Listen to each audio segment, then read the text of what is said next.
Let me make sure it's good. All right. Well, welcome to episode 24, as it is 5:30, and this is a very special episode because not only do we have world champions on our podcast today, we have two world champions, and we have a whole nother country. So our co-host, first of all, hello, Mr. Todd Rogers. How are you? What's going on, Matt? Always a pleasure, baby, to be on the podcast. Yes, sir. And we also do have not only two world champions, but our senior director, Mr. Chris Proctor of the UK. And I hear, from what I understand, Chris, you might have some information that you want to speak with or speak about. Yeah, basically, I've been a little bit quiet lately. I've been dealing with some stuff. Some of you might have seen on social media with my grandson and stuff. So I've been dealing with that lately. So I've been very, very quiet on social media. But behind the scenes, I've also been networking and dealing with a lot of stuff as well. And I want to give a big shout out to a certain guy called William Pastor. I've been chatting to him a lot lately. We're working together a lot. I'm hoping to get over to see him in a couple of weeks. And this guy is going to be putting on shows in Belgium and in Germany for me. We've been chatting about towns and locations, and I'm happy to say we're pretty much concrete on one place in Germany, which for me is massive because it's actually my old hometown, my old stomping ground, and I cannot wait for that because I'm dying to get on stage and gob off in German. So it's a big one for me, but I cannot wait for this one. But yeah, so he's going to be setting up these shows in Germany and Belgium. He's working with Only Way. He's working with UXN, USN Nutrition, Alpha Power Gym, to name but a few. He's got a lot of sponsors on board. He's got his own fitness and supplement store in Bruges as well. He's got links in the UK. This guy is going to be good for us, I think. He's a nice guy, and most of all, and more important, his heart's in the right place, and he's passionate about the sport. He's passionate about, I'm not going to go on where he's come from and what he's done in the past. I'll let him go through that at some point himself. But he's walked away from a lot and he's hooked up with me. I've been chatting to him for quite some time. He has absolutely the right output, the right input, and the right mentality, and the right what we want for the athletes. So I'm really, really happy to work with this guy. And I think we're going to work really well together, and we're going to help Europe grow. So for me, he's a big asset because I need to get across to Europe more and expand it out more. And that he's going to help me do that without a doubt. So, you know, William, I know he's listening, so big shout out, my friend. I'm looking forward to hooking up and doing some stuff with you. As far as the UK goes, Suki, bless him. Fucking poor bloke. I tell you, he's been pulling his hair out last few weeks. If he wasn't bald already, he would be by now, believe you me. But I reckon his pubes have definitely gone grey. But he's been really racking his brains getting this show together, and he's been up against it, and he's done a fantastic job. And we have the thumbs up for a week. Saturday, it's going to go ahead. God knows how he's managed it, but he's managed it, and full respect to the guy. He's really pulled it off. So that's going to be our only show in the UK this year because of what's going on, obviously. So I'm looking forward to that. As far as the GBO European Championships go, I'm still waiting for confirmation from Pino.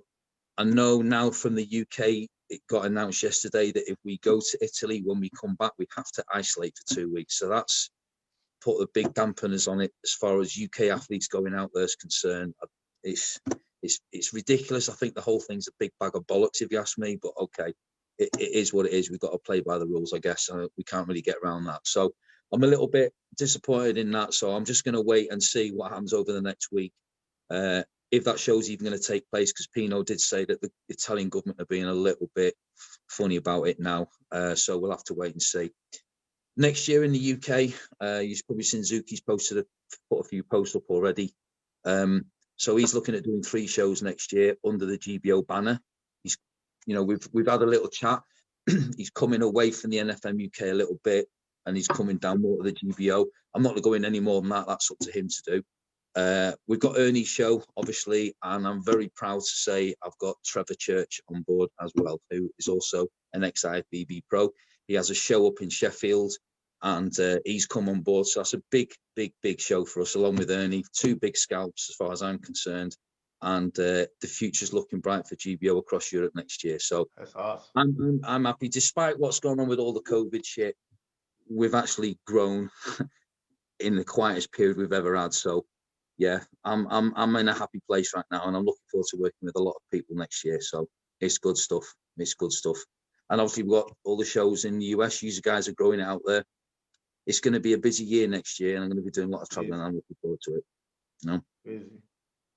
Yeah, Chris, man, I was like bummed that I wasn't able to come to the UK this year, man. And I'm sure hoping with all the stuff you just said and all the excitement we got that we're gonna actually be able to travel next year, get over there and give my boys some hugs and love over there in the UK, man. But yeah, it was a bum. It was a bum this year, man, not being able to travel abroad and be with you guys. And I'm excited and looking for 2021, so we can do that. Yeah, definitely. I mean, we're looking at putting some stuff on because we want the Americans to come over to the UK next year. So we're looking at sort of working how we can accommodate that. Hopefully, all this stuff will be gone by the new year, January, February. We can get some form of normality back. Hopefully, we can't do another year like this again. It's just fucking ridiculous, quite frankly. It's an absolute joke. But it is what it is, and we got to go along with it. But yeah.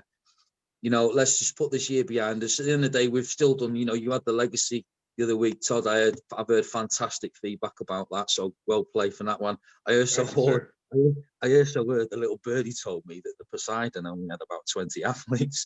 Funny, fancy fucking that, eh? Well, there you go. That's that. But then, do you know what, mate? That is hats off, full respect to you, because the athletes followed the quality, because he followed you. So fair play, well done for that, mate. Well done. And obviously we've got the Storm next week as well. That's going to be a good show. Looking forward to see what happens there. So and since Vegas, those are the only two shows we've managed to get off the ground in the US, and actually over the whole of the GBO. So well done, fair play, guys. It's going to be a busy weekend next weekend with the Storm and the Super Showdown. So it's I'm looking forward to it. I'm really looking forward to it. Hey, Chris, Matt also said that you went 3 minutes without cussing and swearing. So I think that's a new record for you. Well done, sir. Fuck that shit. We've got to stop that then. And there goes the Facebook feed. So. Oh, my goodness. Man, we miss you, man. We miss you. Yeah, no, it's been a shit year. I was planning on coming out a lot more to the US this year. And obviously things changed and that was not possible. But believe you me, I'm going to make up for it next year. I'm going to make up for it next year. And, I've already put in plans in place. For me, I want to get the UK wrapped up and I want to get Europe wrapped up, because for me, my future lays stateside. I've lived in Europe. I've lived in the UK. It's time for me. I've always been a bit of a traveler and a bit of a fidget, and I've never really settled anywhere. And I'm getting to that point now where I think 2 years max, and I'm going to be over stateside full time, But I want to make sure that everything's set up and sorted here before I do that. But that's my plans anyway. That's where my home is, as far as I'm concerned. Not to be moving off into another direction, but I talked to Leonardo the other day, and he's showing big interest in bringing some natural bodybuilding to South America. What do you think about that in Europe?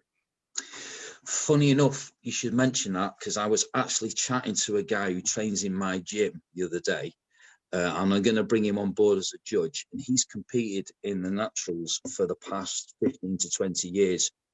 And when I said to him that we actually do have a natural element in the UK, within GBO, the naturals, he was actually quite keen to get involved in that. And he's a nice lad. He's in his early 40s. The bastard looks about 20, but there you go. He even makes me look old, and that's saying something, But he's so that's definitely an option. There isn't. I mean, obviously we've got BMBF over here in the UK, which has pretty much solidified it all. Right. But I do think there's scope for it, and with this guy, I think he's quite keen to get involved with it. So yeah, it's something we can definitely discuss. Yeah, I saw those guys from BNBF. They usually match up with the DFAC here in the US, and they come here for their world championship. And man, they bring probably about 40, 50 people over from the UK, and they bring them here to Florida and Miami and compete. So yeah, I just let me know, man. We game over here. We ready to get it rocking over there on the other side of the water. Yeah. No, let's do it. Let's do it. Right, cool. Guys, I'm going to get off because you've got two amazing athletes there waiting. I'm going to let you crack on. Mr. and Mrs. Atlas. Yeah, Thank you, I'll let you Chris. get on with it. We'll All see you right, soon, guys. man. So, thanks for having us on, and we'll chat in the week. Okay. Love you, brother. Love you too, guys. See you soon. I'll messages. Okay. Yes, sir. Cool. Speak to you soon. Well, we're ready to get this party started. Not that it wasn't started earlier, because Proctor always does a great job of kicking it off. But Guy, I'm hoping you're okay with ladies first on this for the first question and put her in the hot seat. You cool with that? Yeah, fine. Very good. Well, Scarlett O'Connor is, first of all, Cheers, Mrs. guys. Atlas 2019. First of all, welcome to the show. Oh, thank you for having me. Miss Atlas. And, you know, for a lot of you who don't know, you know, we've had a great UK showing, a strong UK showing at every single Atlas. You guys have always brought top teams, and you decided that you were going after it. Let's talk about Scarlett O'Connor and how she started, because, you know, if you don't mind sharing a little bit of your background, not very many people know where you came from or who you are. So what can you share with everyone and let everybody know really about you? Okay, what can I say? Well, I'm Scarlett. I'm 33. I have wow, he'll be 17. I have a 17-year-old son next month. Yeah, what can I tell you? I've trained for many years. I obviously having a child. I had was left with a saggy belly, and the belly mum that the belly that all us mums end up with after pregnancy. I also was very unfit as a child, wasn't very active. So yeah, it took until probably about my 20s for me to actually kind of come across exercise and fitness. And as soon as I did, I really recognized or realized the mental health benefits that came with it. It was quite apparent quite soon. I started to notice quite soon that if I didn't go, I noticed it, and before long I was probably going for that reason more so than I was because of my body. And the body was just kind of I guess a byproduct of it. It ended up that it had to be in my routine. So yeah, I think when my boy was probably about 6 or 7, I started doing that early in the mornings. Would get up, go gym, come home, wake him up, take him to school, carry on the day, go to work, do all the other things that need to be done as mum. And then and yeah, it just became part of me. I seen where I wanted my kind of body, my dream body to be when I'd be in my 30s. If by then I could afford a tummy tuck, I'd get a tummy tuck. But if I couldn't, then I'd work my ass off and try and do it myself. So that was what I did. And then I went through a bit of trauma a few years ago as an adult. A few different things happened, and then including that I lost my dad, and shortly after, about 8 weeks later, I drove into a tree at 50 miles an hour and crashed my car. So I was left with this big scar across my head, which maybe you can see. And yeah, obviously after that, I went into pretty deep depression, probably one of the darkest places I've been in my life. Couldn't train, couldn't do all of those things that kind of helped my mental health, because I was unable to, which didn't help any of kind of the place that I went into, no doubt. And coming out of that, or recognizing that I needed to come out of that, was when I got back into training again immediately, as soon as I was okay to. And it was actually whilst I was training that somebody mentioned to me about, you lift pretty heavy. Have you ever thought about kind of competing? Or I think they actually mentioned powerlifting. And I didn't have a clue what any of this was. I'd always trained, but I trained for me, not for anything. Or and I came home and I had a look and found out what powerlifting was, and was kind of like, oh, I don't really think that this is for me. And at the same time, I seen a competition. I didn't really realize what it was. I saw that there were categories, and I looked through them, and I saw that there was a fit mum category. And I thought, oh, you know what? I'm a fit mum. Look at why it's taken 10 years or whatever it's taken, but it's worked. I'm gonna end, it's only £25 or whatever, I'm gonna enter this competition. So I entered, and the next day I got a call to ask, to say kind of, yeah, have you done this before, etc., etc. And it was at that point I realized I didn't have a clue what I'd entered. And so next day I went and spent this time with this lady. She showed me, she posed in front of me. She showed me kind of what you had to do, explained about tanning, posing, prepping, and I was just overwhelmed with all of this information. But that was it. I'd committed. I'd said I was going to do it, and it might have only cost me £25 originally, which it obviously didn't in the end. But that was it. It was. I'd said I was going to do it, and it felt like I'd found this thing that on the journey I was just beginning to go on was something just for me, and it wasn't for work. It wasn't for my career. It wasn't for my son. It wasn't to provide. It was solely going to do something just for me.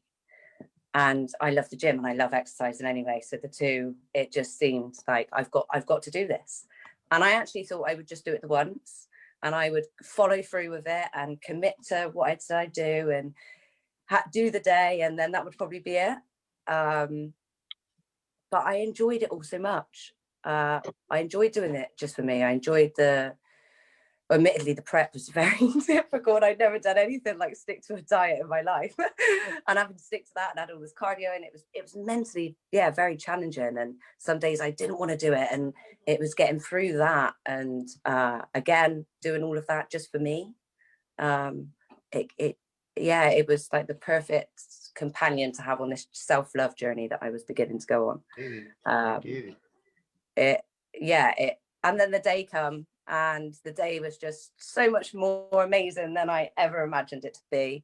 The people were wonderful. Backstage was wonderful. The women that I met were just next level. Everyone had a wonderful story and was just there for this. They had all worked on themselves, and they were all there dedicated to themselves. And the environment was just, it was just beautiful. And I think I was like this the entire day, like, and I was just beaming on stage. I don't really think I had too much of a clue of what I was really doing. I was just like, I'm here, and just loving it. And I came away from that day, obviously originally thinking that would be it, and then that was it. I came home, spoke to a friend of mine who's a coach, and he had actually been there that day and said, you've got to continue doing this. And so that was when I came back and found NFM. And decided, right, okay, well, look, I looked at all these other shows that are out there. I looked at all these federations that are out there. I don't know anything about anything anyway. So I'm looking at them with fresh eyes. I have no idea who IFBB are and PCA. And it wasn't my world. I had no idea.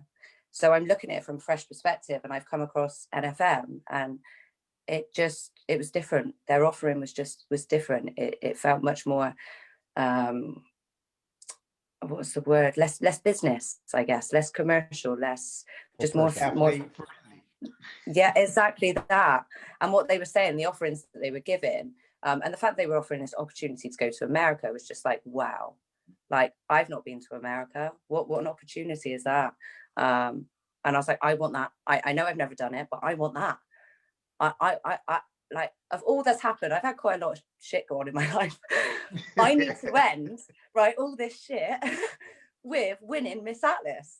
Like, that's what I need. And so my friends thought I was a bit nuts, but anyway, so I went to NFM. I entered the competition that year. I went there on my own, didn't take anybody with me, wasn't expected, just, again, gonna go and give it my all in. And I got through the amateur show. I think I won a couple of my categories, and then I got into the pro show, and I won my category. Then I got to the overalls, and I missed out by one place by Abby, and Abby won the spot, which she absolutely deserved to. She's incredible. And that was, but it was an amazing day. It was an emotional day. It was such a, obviously I was there, I think from 8 a.m. till kind of 11, 12 at night. And it was just, and unexpected to walk away with everything that I did. I had bags to carry and flowers, and it was, it was a lovely, overwhelming lovely. And so then, I came back to NFM the next year. And I actually missed out. So I again come to the pro show. I won my category. And then in the overalls, I came third, came last, and lost the spot to America. And I think Suki's actually replayed the video or the picture a couple of times that was captured, because it's written over my face how gutted I am. It's so obvious that I'm just disappointed. I'm utterly disappointed that I have not managed it. But I knew that was on me. A few other things happened. I broke my coccyx like 8 weeks before, so I couldn't train. And there was also, but I won't make excuses. But so I was just gutted. And then, but proud of everybody. And it was another fantastic day. And then I think I got a call. There had been a problem with the photos, and I had kind of said, "Don't worry about the photos. I'm not worried about the photos. I was there. I remember it. It's fine." And I had a FaceTime come up and it said Suki, and I thought, oh, he's probably going on about the photos. I really don't care about the photos. And so I didn't worry about kind of what I looked like, what I was doing. I come home, I had no makeup on. I think I'd done some housework. I was doing whatever, cutting the grass. And I just went, oh, I'll just tell him I don't care about the photos. So I kind of answered the phone. I was like, hey, you all right? And he was like, hey, yeah, you okay? And I went, yeah, okay. And then he kind of says, oh, I've got something to tell you. By the way, you're going to America. So one of the ladies who had won was unable to attend. And he's like, you're going to America. Pardon? So that was it. From that moment, obviously, I was getting off the phone and realizing that was happening. I was in a good place with it anyway. And from that point on, it was like, okay, this is a once in a lifetime opportunity. Like, I need to give this everything I've got. I need to look, I need to research, I need to see, what do they do in America? How do they pose in America? What goes on in America? What do they look like? So I don't think they do the same as we do here. And then it was like, no, they don't. Okay, so I just had to start learning and practicing. And it just became my, at the same time as doing all of this, I was actually studying neurolinguistics programming and how to kind of rewire your brain. And that was helping me get over all of my childhood stuff. And it was also helping me learn how to rewire myself for the things I wanted. And that was to come out and win Miss Atlas. And so people say sometimes, did you know you were going to do it? You were going to, no, but I did everything I possibly could have to. I couldn't have done any more than I did in terms of mindset and everything. And then it actually happened, which I didn't actually. I mean, that was like a wild card moment, because I remember sitting there like, wait a minute, who is this Scarlett girl? I don't remember her being on the list. I'm looking like, who is this? So I reached out. Remember, I reached out to you? Yeah. I reached out to you on IG, and I was like, hey, you coming to America? She's like, yeah, I'm coming, and blah, blah, blah. I said, well, what how that? Then you kind of explained it to me. I said, oh, okay. So in that process, did you got the wild card? Did you even have in your mind, even found the fact that, hey, I could be Miss Atlas? No. It was just, I've got this opportunity. This is incredible. I'm going to be going to America, completely funded. Going as a team, competing in America. This is an amazing opportunity. I give it my all for anything, but this is another level. Like I felt so grateful. I was just so grateful.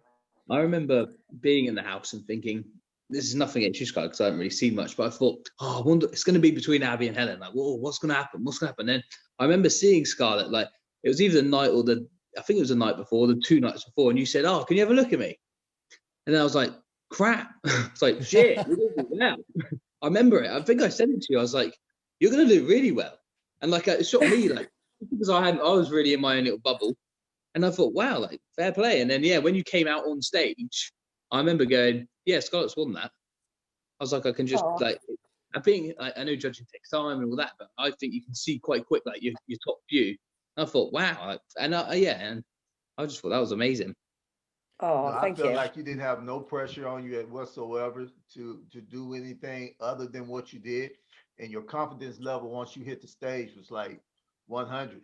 So it was almost destined, for you to get that wild card and come up. And now here you are, Miss Atlas, man. That's crazy. That's an amazing story. Oh, thank you. There is something that I want to interject here because, every good host always does his homework or her homework. And, I've kind of stalked you guys on Instagram after the Atlas, and I kind of, listened to you. You're not strangers to each other on Insta, because I saw you guys doing a couple of live streams. And, you know, Scarlett, for you, I didn't know much about you until 2019 when you were there. And Guy, I know that, interestingly enough, if you don't mind me going to you, the first time I met you was in the tanning booth when we were getting our tans done. And here we are, a couple of naked guys just sitting there talking, one from Great Britain, a couple guys from the US, you know, and like everything's just hanging out. So we're just, you know, it's pretty awkward. I'm not going to lie, but it was actually really cool because, you know, you were just talking, as a matter of fact. And I have to say, I don't think you're a stranger to the sport. Where did you start? Because I know you've been in PCA and I know you've been, you know, with GBO, and you're now a 2-time Mr. Atlas. Let's talk about you for a second and really how you got into this craziness. So yeah, so I guess I started off, I guess if we go way back, so I actually started off boxing. My family's like a boxing family, really. So yeah, I just used to go boxing, and then I had pretty rubbish teeth as a child. So I got braces and everything to straighten my teeth up, and my orthodontist just said, your teeth aren't going to go straight, Guy, if you just keep getting punched, basically. So I stopped boxing and then just went to the gym. Weirdly, I actually remember my first gym session was with a man called Andy McInnes, and it was at the Cranford Club. And I think this is where it started. So I remember him going, oh, put like 20 on the bench. So I was like, all right, sweet. So I didn't really know what that meant. So I just put 20 kilo on each side and just started doing it. And he's like, no, I meant like 20 in total. But then like I noticed I could do it. So I was like, oh, well, I can do it. So why would I drop the weight? And then I guess from there, just as a kid, I was like, oh, I like to be the strongest out of my friends. So then I just kept going to the gym. And then, yeah, so that was from as a kid. And then through college, like I just kept training, kept getting bigger. And then we're talking about naturals, you were on earlier on to Todd, Jamie Bishop. He's like he won the worlds for natural for his weight class, probably about, it would have been years ago now. Right. And he said, oh, God, you should do a show. And I was like, well, yeah, like, sounds good. I was like, what's involved and stuff. But I didn't really do any research. I just went to the gym. And then on the day I turned up at this show, at NABA West it was, as a junior. And I was like, oh, yeah, so what do you do? And I read online a little bit like, oh, you got carb up. So I ate some jelly babies and I had some like fake tan, like proper stage tan. And anyway, didn't even have any trunks. I literally was at the venue. I was like, oh, where'd you get the trunks? And I just had to buy them off this woman. Anyway, then I come third, so they gave me like a British invite, and I was like, "Oh, okay, sweet, like that's good." So that was the show was in April or May, NABA West. So then I went to the British in November, and then yeah, I won the British there, and everyone was a bit like, "Well, what happened?" Like it was a bit like yours, so like I qualified third, just in my area, so you shouldn't really be winning. So then yeah, I won that, and I was like over the moon, and then I guess it just kicked on from there. And just carried on like then I did. So I've done now NABA, PCA, UK BFF, IFBA, IFBA, and then GBO.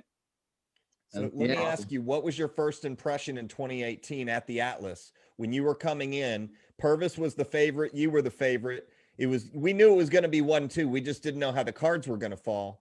What was your impression when you got to Fort Worth that year? So I was very confident that year, not because, to be fair, there was like nothing online of Pelvis. I couldn't find any pictures of him in that night, so I didn't know what I was going to be against. I literally couldn't find anything. I think I found like a video actually on YouTube, which was him in like 2016. I was like, well, this is going to be hard to judge, but anyway. But I'd obviously won the PCA British and then the PCA Worlds like 2 weeks, so 4 weeks, then 2 weeks, and then it was the Atlas. So bouncing off of those, I was feeling pretty confident. But to be fair, it's the first time I competed abroad. So the plane and stuff messed me up a little bit, but then I managed to see, like, obviously I was good enough to win, but I wasn't actually happy with how I looked at the Atlas in 2018. Like I did enough to win, but I didn't look as good as I felt I looked at, like, say, the PCA British, because of like carb up. So I'll start carbing up from like Thursday. I was on the plane. So then like I missed a whole day of carbs. And then when I was in America, I didn't have like the right foods and stuff. So it was like a learning curve there, which then I took to 19, and then I came in like a lot. So I think I was like 22 pounds heavier at the 2019 Atlas because I could do my carb up right. It's a big difference. Yeah, and also I noticed that, like, I felt Americans like and that. I think I might have froze up on. Like in England, a lot more of this, like you come in condition, you're always going to be placing high and stuff like that. Where in America, it feels like they want that, like the size as well as the condition, obviously. So that's why I plan to like come in a bit not softer, but a bit softer, but fuller, to stand out on stage really. Which I think I did, because if I look at the Atlas pictures, the Mexican dude was shredded like right to the bone, but just not as big. So like I still have the condition. I said that too. I was like, I said, guy was way more shredded than the year before than he was this year. But you still had the symmetry, you still had the size, and it looked good on you, and you held it well. But like you said, Mexico was right there. It could have been a close one. Yeah, but I thought exactly, and I think there's a big difference between coming in big, but like if you come in big and out of shape, you're going to look stupid. But if you come in at say you come in at like 7-8% instead of 4%, like you're 30 pound heavier on stage, you just look bigger, and like the bigger you are, the more conditioned you're going to look, because you've got the more muscle mass. Right. So, I prefer that look a lot more. I do. I mean, I don't know if it scores higher, but. Well, I got to say this, I applaud all the guys and ladies, the team from the UK, because, I remember in the early years when we first started bringing them, they wasn't able to adapt to the conditioning of flying over and getting their body and nutrition together. But I saw it elevate in the last couple of years to like last year. Everybody brought this amazing package. I was like, oh, wow. UK is not playing. They're bringing some conditioning over here that I hadn't seen before. And so I applaud you guys on being able to do that, And what a team we had. It was incredible, wasn't it? Everybody looked insane. It was just insane, because a lot of people can't actually adapt to that flight, because you'll be holding water, your sodium is off, whatever it may be that's going to have you looking just fluffy on stage. It's going to happen. But that didn't happen last year. It didn't happen. But that in 2018, I remember there was a short guy in the Mr. Atlas class. I think he was Mexican. I can't remember. I remember he had red trunks on, and so I'd looked at some pictures of him before, and I think that messed him up. I think his flight messed him up, because I think he flew in on the day. Yeah. So like, I remember that guy. He had the big quads. Yeah, massive. Yeah, humongous quads. Yeah, short. Yeah, that's what happened. He to come in condition, which I think the flight, because I think it was Chris or it might have been Bob, said to me, "Oh, I flew in on the day," so like he was no way going to be peaked. No. No. That'll mess you up. Scarlett, if I can go back to you and ask you what your moment was like, because if we remember 2019, it comes down to Sabrina taking 5th, Helen taking 4th, and then Jeanette taking 3rd, who's competing next week. And now it's down to you and Abby. And, I got kind of a firsthand view, and I think Todd did too, because he had the best seat in the house. And Guy, you're probably right behind Todd, screaming numbers like crazy as you were, because for some reason, it doesn't matter where you are in the convention center, I can hear Guy's voice. And, he's loud, and he's got a certain authentic sound to him. So what was your moment? Can you go through the moment with us, as far as when you or Abby, you're sitting there, and I know your heart's going crazy. When did it sink in? Oh, well, I don't think it's actually sunk in until way after. It was so surreal. I mean, when we got called up, and us 3 girls from Team GB were all called up as the top 5, that in itself was where the hype, the excitement, the heart going. It was just, and we were looking at each other like, look at all 3 of us. We've come over, we've been in I don't know how many ladies were competing, over 20 ladies competing. We're all here in a team. We all came into this category together, and we're all stood here. So that was a pretty amazing moment. And then when they called out and it ended up just me and Abby, all I thought is it's the same again. Like, Abby beat me the year before in the UK, and Abby's done this for a long time, and Abby's great. So, I mean, I've got a lot of respect for Abby, and I've watched her. I'd watched her for for over a year and a half at that point. I'd been following her stuff, and I'd obviously then seen her in America, knew how good she was. So to be stood there on stage with her, I thought, okay, well, I didn't even think, you gave it your best. I thought, well, she's got it, just without even thinking any more into it. And then when they called my name, I think it was Abby's face, seeing her reaction, like, that made me, okay, it's actually me. Listen to those words that were just replayed, like replay them again, because I don't think when my name was said, I probably actually heard it. I think it was probably the reaction and just the hope that I then replayed the name. And I'm pretty sure at that point, kind of Helen ran over, and it was just a bit like, I'm in complete and utter shock. Well, if I can piggyback on that with Guy, Guy, when you won your second, what was sweeter, your first victory or your second, and why? Yeah, I think the first was because, so going into the second, like being on stage, and this is going to sound bad, I think, but I think I knew I'd won that. I think I was way too big for the Mexican, like where Pelvin was carrying the size with me. I didn't know who had won it. Like I said, and because it was the first time in America, the first time was definitely like more the wow factor of like, yeah, like, because obviously he'd won it 2 years in a row himself. So yeah, I definitely felt it more that year. And then yeah, last year I still like, I mean, obviously it's like you're buzzing when you win, but I felt I'd won. I felt like, yeah, because also how you do it in America, you do your prejudging a bit, then you come back and do your final. And I just looked at the pictures and I thought, if I don't win that, there's something off. Which is it's a lot easier to judge that, I think, in bodybuilding. Like bikini, it's so small factors you're looking at. Where in bodybuilding, if there's somebody that's carrying a lot more size or something, they're going to stand out a bit more. That's how I think. Yeah, it's a bit like the beach body. You've got beach body and men's, beach body. There's so small margins between them.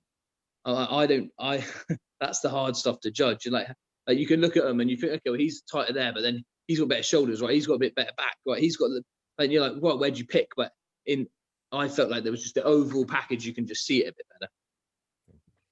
Well, Scarlett, if I can ask you your 2021 plans, I know everything's still up in the air, but you are now the defending Mrs. Atlas Beachbody. This will be in Galveston, Texas, December 3rd and 4th, Todd. So yes, you have your Natty the 3rd. Hey, baby, you know how we're going to do it on the 3rd. It's going to be popping. Yep. So here's my question to you. Do you defend your title December 4th of 2021, assuming everything allows you to come over, which I'm pretty sure at this point, I think that's going to happen. Mm-hmm. And what are you excited about for 2021? What am I excited about? So, during COVID, I've started my own business. So all those NLP tools that I talked about earlier that I kind of learned to help me overcome my own traumas and let go of things, and also give me the mindset to be able to succeed and achieve the things I want. And so yeah, I've taken on a few clients over the last couple of years anyway. And during COVID, I think at this time, especially at this time now, with mental health being at a kind of all-time rise, the work I do is an alternative therapy, and I love it, and a big believer in that it really helps. And I've helped a lot of people since I decided to come out and actually say to the world, wait there, I'm not just this IT who does bodybuilding. I've actually been through all of this, and I know all of this, and I can help you like this. And so yeah, I'm really excited about 2021 and how many people I can help next year. And then come into Texas at the end of the year for the GBO. Nice. Will be a great way to end the year. I want to ask you about your business. Is it neuropathy, or is it something that's related to kind of rewiring the way that you think about things? Because are you doing this full time right now? Yes, I am. So it's, neurolinguistics programming is what I studied. So I'm a neurolinguistics programmer, master practitioner now. So neurolinguistics programming is neuro, which is thoughts, linguistics, which is language, programming, which is your behavior. And so it's understanding what programming you have going on back there. What are your values, your beliefs? what's shaped you and what does shape you. Because like now, I don't have to think about talking or what to say, and I can move my hands and I can breathe at the same time and look around, and I can do all of these things without having to think, because it's my unconscious that's serving me, and that's what's serving us all. And a lot of the time we don't really understand why we do the things we do, or why we don't do the things that we want to, and why we can't achieve the things that we want to. And a lot of people carry around a lot of stuff with them, and don't really understand why. And it's quite astonishing to realize that actually the reason why we do a lot of things, it tends to be because of things that happen when we were children. Whether we view them as traumatic or not is another story, but the things that we have carried shape us today. And that for me has been awakening, learning all these things, in terms of like my own mental health and the things I can achieve in life. And it's helped me to help a lot of other people. And yeah, so I'm now on a mission. So next year I hope to be a big year in terms of business, because I hope that I can help by getting my own message out there, by sharing what I've been through and what the things are that I've learned to help me move forward, and then actually helping clients one-to-one, using these tools to help them let go and move forward. And then, Guy, from what I understand, you're a full-time personal trainer, or No, do you have no, another no. job? Yeah, no. So I actually work in the bank, Lloyd's Bank here. Oh. But then I do my online coaching. I just started, to be fair, I've been doing it for a few years, but I've just really started pushing. Like, I used to just help people. Weirdly, I started getting a bit bigger in COVID, which is, you think it'd be strange because you think it's less money because of everything that's happening and no one can get to the gym. But yeah, it's mine's just online coaching for like your diets and your nutrition, getting people on stage. Like Todd, I've got a 16-year-old natural bodybuilder that I think is the best on the planet, and the We dude's need him, baby. the dude Bring is him to Galveston. 16 and he's natural, and he's about, well, I know he's 97 kilo and he's Yeah. about 5'4". Like, it's I think he's 5'7", but he just screams like a tank. It's mad. It's hard to explain. He trains at my gym, luckily, as well. But I actually saw him at the gym when he was 14, and I was just chatting to him, and he was training this lady, and I was saying like, oh, blah, blah, blah, and he was talking about his exercise, and I went over and just said something, and then he said, oh, I can't wait till I can train. And I thought, what are you on about? I thought, well, so after your session or something. He's like, oh no, I'm only 14, and I was like, so this dude's like massive at 14. He's not even training. Like, well, he said he used to train in his garage, but yeah. So I'm gonna see if there's any way I can get him to win a show or something, to get an invite for your natural show. So we just had a teen, Tegan. She won at the overall at the Legacy, and she's a beast. She looks at Scarlett. She follows her. So yeah. So you gotta admire over here, Scarlett, and the Naturals, Miss Tegan. I know she's probably watching. I love that. Yeah. What class does she do? She did women's beach body. She won the overall. Mm-hmm. Oh wow. So she's making her pro debut next Saturday, and there are 20 pros coming in from around the country. It is going to be one of those shows that I think is going to be kind of a big showdown with the pros, because they've been waiting for this. They've had no stage this year. This is where they're going to really pull out the claws and pull out the best. It's going to be fun, and we're live streaming it too. So hopefully you guys will be able to tune in over there, even though it'll be late your time. But for 2021, back to you, Guy, what is really your focus? Now, you're defending a championship, of course, come December.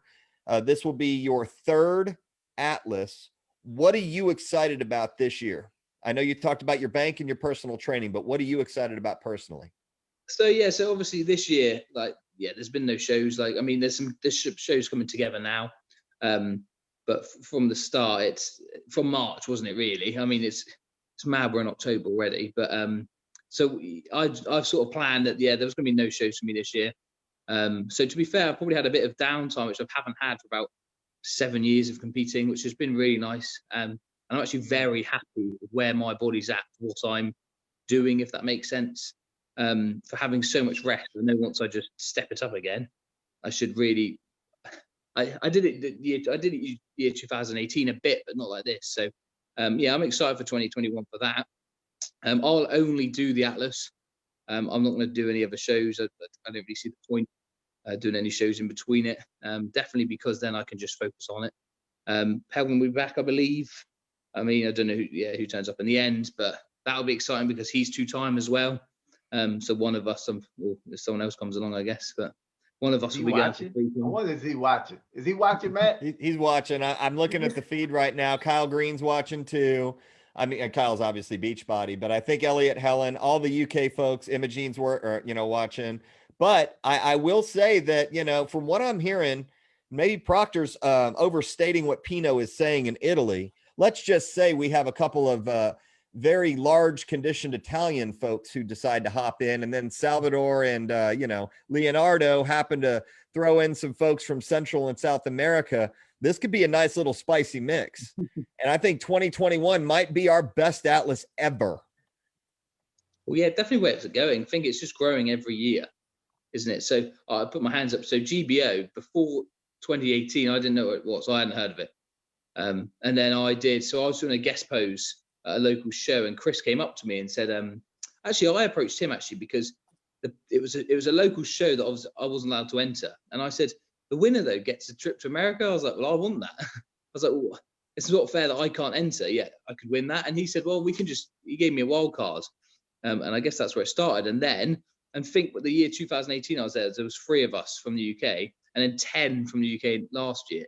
Like the growth was massive, like pretty fast. And it's a bit like with Tuki and his shows, like they're growing so fast, which is only going to show then at GBO, isn't it? Oh, yeah. You're right. Oh, yeah. And then Scarlett. So I forgot to ask you this earlier, so bear with me. I'm going to rewind for a second. How did your son react when you told him that you won? Oh, wow. He was over the moon. He couldn't believe it, like I couldn't, like my coach couldn't. I think everyone was. There were quite a few people in shock, I think. The best in the world. Yep, that's true. Best in our world. And now here's the question. How do you follow that up? Now you've taken a year off. And is there more pressure, or is it actually more fun to look into 2021 in your eyes? Oh, more fun, definitely. I've got another opportunity. I'm coming back out to America to compete again. Like, I will again give it my all. But for me, it's not like we all go on that stage. We all do that journey. Only one person can win. So it can't be about winning. Like it is, I need to be in that mindset, like to be the winner. But if I don't win, there's only one winner, isn't there? So I'm going to put my all in, enjoy it because I get a lot from it, and make the most of this opportunity, because that's it. Once it's done, isn't it? So yeah. And Todd, when I understand, yes, we're not in Oklahoma. So your first trip to the United States was Oklahoma City, Oklahoma. It's a little different down here in Houston. So Todd and I live in Houston. I would say so. There's going to be a beach. I'm sure you're going to get a beach house, and you guys are going to really enjoy it because there's some amazing places. But this is going to be one of those trips that I know everybody is looking forward to. I think you're going to see a much larger Atlas, and I think you're going to see a much more competitive Atlas. So, I think Great Britain coming in at their best, it's going to be, you guys are going to really make a huge impact again. And, I know that you guys are excited about it. So Scarlett, how can someone follow you? I know that you have a couple of admirers and followers already. I already see the feed. See, the benefit of me is I get to watch this scrolling feed and all these comments and these people who are watching. You guys are getting a lot of activity. But how can somebody follow you on Instagram or Facebook if they just wanted to, really see your journey or get in touch with you or connected? And she froze. Did she freeze up? I froze a few times too. Up. Let me see if she unfreezes. She'll come back. So, well, Guy, if you want to go ahead and hop. Oh, there she is. Coming. Oh, there we go. Did I lose you there? Yeah. Okay. Okay. So my my Instagram is Scarlett_O'Connor_X, I think. It's kind of all changed at the moment because I have decided to do this switch with my business, or decide to launch my business, I guess. And I've taken a lot of stuff off my Instagram. So it's because of, I'm coaching men and women and different things. And my Instagram was kind of full of my body a lot. So I've taken it a step back.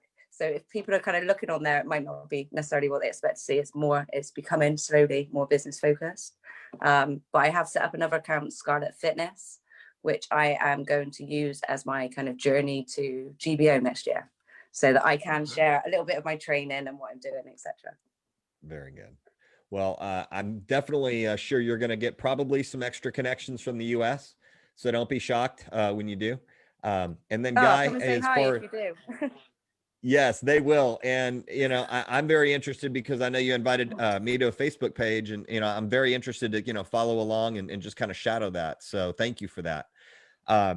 Guy, as far as you, I know that you have kind of a, you're very humble. If I can just make a compliment, you're one of those guys who, they don't show off. They're not flashy. You're not flaunting world championships all around, but you've got that caliber. You've got world championship caliber before you even came over. I think everybody knew that. And, you were talked about before you ever got here to the US. And you can thank Chris Proctor for that. So how can somebody follow your journey? I know that this is maybe not something that you do full time, but you are a professional and you are someone who is a defending champion as well. Yeah, so same. So my Instagram's just Guy C Harding. I think I've got quite a few American GBOs on there already that definitely already follow me, which is it's nice to see.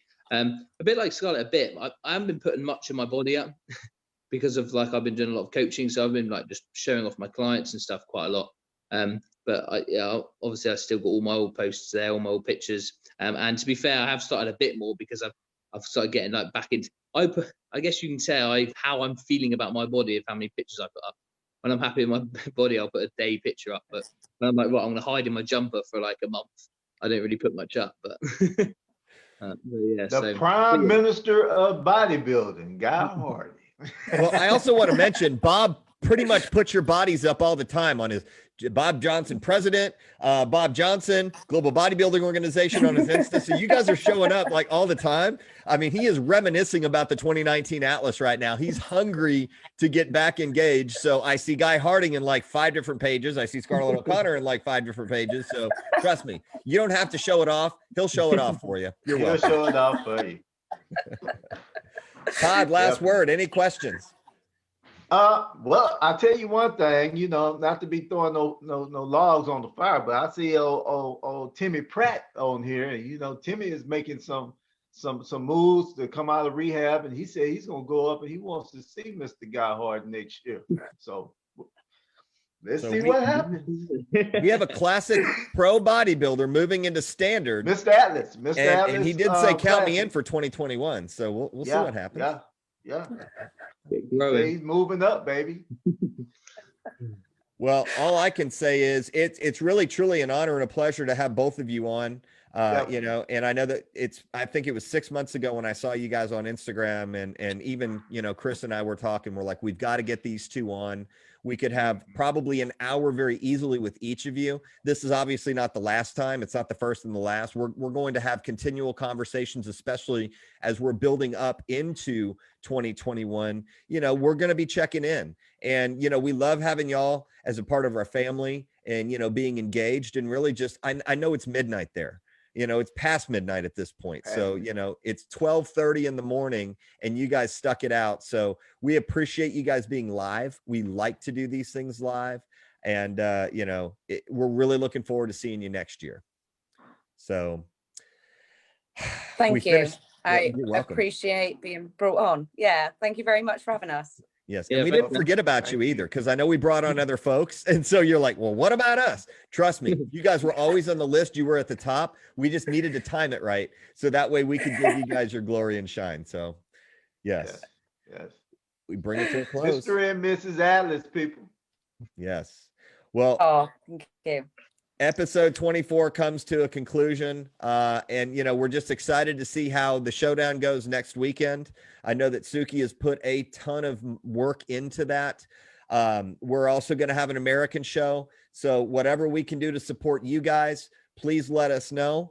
And as we move into a different segment into the podcast, we're going to be opening it up a little bit more. We're going to have more countries involved. We're going to have more people outside of the organization involved to really help develop your following, but also support you guys indirectly. So, Todd, I'm really looking forward to seeing you next week, my friend. Say, man, I know I'm gonna have my hands full. Looking at about 50. You said 20. I said about 50 pro athletes is gonna hit that stage. I'm gonna have my hands full as head judge, but I'm looking forward to it. You know, I'm gonna be able to get my feet wet again. You know, I haven't sat at the table in a while now. You know, because all our shows we promoted them. So, Well, yeah, the last time you sat at the table was with Scarlett and Guy at the 2019 Atlas. Yes, that is correct. That is correct. Yeah. Yep. Yeah. Well, good. So definitely, this is going to be like my my Super Bowl for this year. Sit up at the table and call it and see all these amazing bodies. You know, so yeah, it's going to be fun, man. I'm looking forward to it. Last year, wasn't it? I'm sorry, Guy. Go ahead. The strong class. It was a really strong show last year. Yes, it was the largest last year, and it's going to be the largest. We're going to break some records this year. So there's still people, as we were talking, there are still people registering right now. Tomorrow's the last day. If you guys are able to tune in, I think you're going to see a little bit of a different flavor of really what we do in the US. Just because it's not like an Atlas, it's very unique. And we have kids fitness. We have 9 kids now in kids fitness from ages 6 to 15. So they're going to be doing gymnastics routines and fitness routines. And I won't brag about them, but, you know, we're going to be doing something special. And I just have to say this before we finish, because there are 2 very special people that we're going to have on stage next week. One of them is Danine Cusack, which I know she's watching. She was in a life-threatening car accident. And her daughter is going to be competing pro with her. And we also have Katumba, which was at the Legacy, and he was almost stabbed to death. And he made a huge comeback, was on stage at the Legacy, you know, had some assistants getting on, assistants getting off. He also decided he wanted to show off for next week as well. So just 2 amazing stories. Amazing. Yes. Yeah. So we will look forward to keeping up with y'all. I'm sorry, I always come to a close and then we drag something else out, but at least we didn't have too many F-bombs. I appreciate y'all cleaning up the language, because I know over in the UK things fly. Did good, man. Yes. And little do you guys know, we're coming over 2021. I'm bringing my pro athlete who I'm sponsoring and paying Ty Roll to come over and compete in Beachbody and physique. And I'm bringing mine, Hakeem Benjamin. I'll be bringing Hakeem Benjamin over. So, yeah. If you're okay with us bringing a team to you guys on your home turf, that's what we wanted. That's what we plan on doing 2021. Love it. Love it. So we're going to sign off. Episode 24 officially comes to a close. Guy Harding, Scarlett O'Connor, Todd Rogers, thank y'all so much. And we'll look forward to putting you guys back on here soon. Thank you. Thanks, man.